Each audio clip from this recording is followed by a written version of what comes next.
तो चलिए सीधे चलते हैं मुकुटधर पांडे की एक बहुत ही खूबसूरत कविता वर्षा बहार की दुनिया में। ये कविता है प्रकृति के सबसे शानदार और कह सकते हैं जान फूंक देने वाले पल, यानी मानसून के जश्न के बारे में। जरा सोचिए इस एक लाइन के बारे में। सारे जगत की शोभा निर्भर है इसके ऊपर। मतलब पूरी कविता का जो सार है ना, वो इसी एक पंक्ति में छिपा है। पांडे जी यहाँ कोई भूमिका नहीं बांधते। वो सीधे सीधे कह रहे हैं कि इस दुनिया की सारी खूबसूरती, इसकी हरियाली, इसकी जिंदगी, सब कुछ बस एक ही चीज पर टिकी हुई है, और वो है बारिश। तो सवाल उठता है कि इतनी गहरी बात इतनी सरलता से कहने वाले ये कवि आखिर हैं कौन? जी, ये हैं मुकुटधर पांड्या।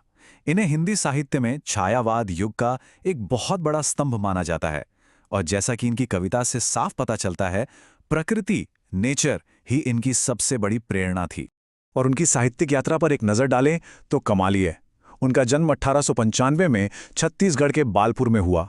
और सोचिए, सिर्फ 14 साल की उम्र में 1909 में उनकी पहली कविता छप गई थी। इसके बाद 1919 में उनका पहला कविता संग्रह पूजा के फूल आया, और उनके इस योगदान को पहचानते हुए 1976 में उन्हें भारत सरकार की तरफ से पद्मश्री से भी सम्मानित किया गया। 1989 में वे हमारे बीच नहीं रहे।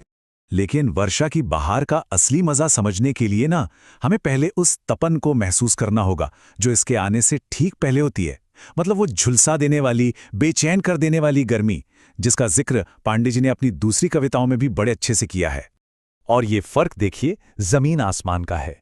एक तरफ गर्मी है जहां सूरज आग उगल रहा है, सारे जीव जंतु थके हारे हैं, नदियां तालाब सूख चुके हैं, और लोगों के चेहरे पर एक चिंता सी है। और फिर आती है बारिश, और आते ही सब कुछ पलट देती है। ठंडी हवा चलने लगती है, जीव जंतुओं में जैसे नई जान आ जाती है, और लोगों के होंठों पर खुशी के गीत तैरने लगते हैं। तो इसी तपिश के बाद जब मॉनसून दस्तक देता है ना, तो वो सिर्फ मौसम का बदलना नहीं होता। अरे वो तो जैसे प्रकृति का एक पूरा का पूरा कॉन्सर्ट शुरू हो जाता है। और ये कविता हमें बिल्कुल उस कॉन्सर्ट की, कह सकते हैं, फ्रंट रो में ले जाकर बिठा देती है। पांडे जी लिखते हैं, नभ में छटा अनूठी घनघोर छा रही है। जरा उस पल को याद करने की कोशिश कीजिए। बारिश से ठीक पहले वाला आसमान, वो गहरा, वो नाटकीय सा रंग, वो एक अनोखी खूबसूरती जो बस उसी वक्त दिखती है।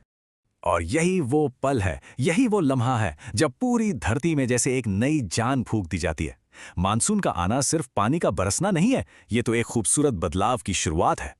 तो ये जो प्रकृति का संगीत है, ये बनता कैसे है? इसका एक पूरा क्रम है, एक लय है। देखिए, सबसे पहले आसमान में बिजली चमकती है, फिर बादल जोर से गरजते हैं, उसके बाद बारिश की बूंदें बरसने लगती हैं, और आखिर में इन्हीं बूंदों से जगह जगह झरने फूट पड़ते हैं। एक एक करके पूरा समा बंध जाता है। तो बारिश तो आ गई, लेकिन असली जादू, असली कहानी तो अब शुरू होती है, जब हम देखते हैं कि ये जिंदगी देने वाली बूंदें कैसे पेड़ पौधों, जानवरों और हाँ, हम इंसानों में एक नई खुशी, एक नई उमंग भर देती हैं। ऐसा लगता है जैसे पानी की पहली बूंद गिरते ही मानो कोई उत्सव शुरू हो गया हो। कोई सुंदर गीत गाने लगता है तो जंगल में कोई नाच उठता है, फूलों से एक मीठी सी महक हवा में घुल जाती है, और यहां तक कि किसान भी अपने खेतों में काम करते हुए गुनगुनाने लगते हैं। मतलब चारों तरफ बस एक जश्न का माहौल बन जाता है। और हाँ, बारिश की बात हो और मोरों का जिक्र ना हो, ऐसा भला कैसे हो सकता है? करते हैं नृत्य वन में, देखो ये मोर सारे। ये सिर्फ एक पंक्ति नहीं है, ये तो मानसून का जैसे एक नेशनल सिंबल है।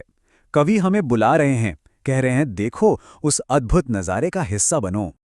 और कमाल की बात देखिए, कैसे बारिश के मौसम में वो आवाजें भी संगीत लगने लगती हैं जो आम दिनों में शोर लगती हों।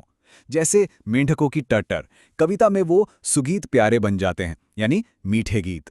ऐसा लगता है मानो वो भी अपने सुरों में बारिश का स्वागत कर रहे हैं। और इस पूरे कुदरती संगीत में इंसानी सुर कैसे घुल मिल जाते हैं। पांडे जी यहाँ एक बहुत ही खूबसूरत तस्वीर दिखाते हैं। बागों में गीत सुंदर गाती हैं मालिनें। अब देखिए, कवि ने खास तौर पर मालिनों यानी महिला बागबानों की आवाज़ को चुना है। उनकी आवाज़ में जो बारिश से मिली राहत और खुशी का गीत है ना, वो इस पूरे मंजर में एक बहुत ही मानवीय मिठास घोल देता है। ये दिखाता है कि ये जश्न सिर्फ प्रकृति का नहीं बल्कि हर किसी का है। तो आप देखिए, बारिश सिर्फ एक शब्द नहीं है, ये अपने साथ एक पूरी की पूरी दुनिया लेकर आती है। उत्साह है, हरियाली है, बादलों की गरज है, बिजली की चमक है, और ये सब मिलकर ही तो मानसून का वो पूरा का पूरा अनुभव बनता है। और यही सब कुछ देखकर हम घूम फिर कर कविता की उसी पहली और सबसे जरूरी बात पर वापस आते हैं कि ये सिर्फ एक सुहाना मौसम नहीं है, ये तो जिंदगी की बुनियाद है, उसकी नींव है। और यहीं पर कविता का जो शीर्षक है ना, वर्षा बहार, वो एकदम सटीक बैठता है। वर्षा मतलब बारिश, और बहार का मतलब है खिलना, एक नयापन आना। तो मानो बारिश का मौसम अपने साथ एक त्योहार लेकर आता है, एक नई जिंदगी का जश्न लेकर आता है। तो इस पूरी कविता का निचोड़ क्या है, सार क्या है? यही कि बारिश सिर्फ पानी की बूंदें नहीं है, ये एक नई ऊर्जा है, एक नई ताजगी है, और वो खुशी है जो सूखी धरती से लेकर हम इंसानों के मन तक को सराबोर कर देती है। और आखिर में ये कविता हमें एक बहुत गहरे सवाल के साथ छोड़ जाती है कि प्रकृति और इंसान का रिश्ता आखिर है क्या? हमारी खुशियां, हमारे त्योहार, यहाँ तक कि हमारे गीत, ये सब कुछ कुदरत के इस चक्र से कितना कितना गहरा जुड़ा हुआ है। ये सच में सोचने वाली बात है।